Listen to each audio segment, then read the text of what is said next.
Mimi Mars. Okay. Tuko kwa ajili yako hapa, ni uzinduzi wa video yako ya kwanza, unajitambulisha rasmi kwenye muziki. Tutegemee nini sasa na kwenye hii video sasa, na umekujaje sasa kwenye muziki?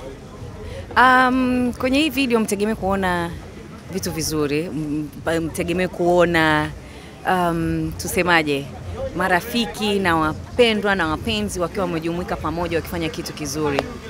So, yeah. Wimbo unaitwaje? Wimbo unaitwa Sugar. Yes, na kwa nini Sugar? Kwa sababu unajua ukiwa unampenda mtu, unajua mapenzi ni matamu, kwa ni kitu kizuri, ni kitamu, kwa ni kama sukari, kwa ni sugar. Na production ikoje kuanzia wimbo mpaka maki itakuwa na video na launch video moja kwa moja? Production ikoje? Umefanyia wapi production? Sorry? Production ya wimbo na video zimefanyikia wapi? Production ya wimbo na video vyote vimefanyika hapa Dar es Salaam. Nani amehusika?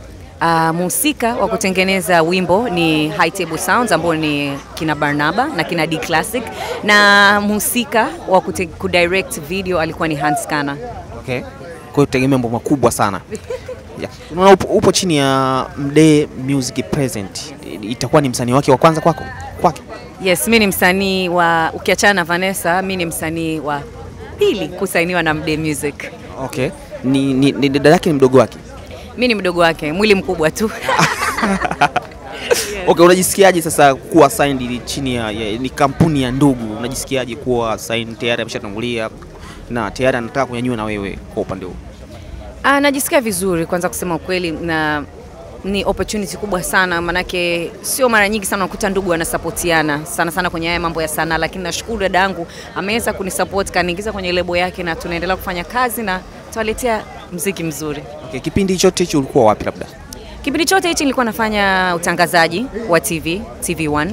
Nilikuwa nafanya vipindi viwili pale, kwa bado naendelea kufanya utangazaji, bado ni mtangazaji hata mpaka sasa hivi. Kwa hiyo ndo kazi yangu ninayofanya other than muziki. Sasa kupi utegemea zaidi? Sasa hivi tunaona video yake kwanza na project yake kwanza, na hisi labda itafika wakati sasa utaamua sasa uame moja kwa moja uache utangazaji kama Vanessa Mdee alivyofanya.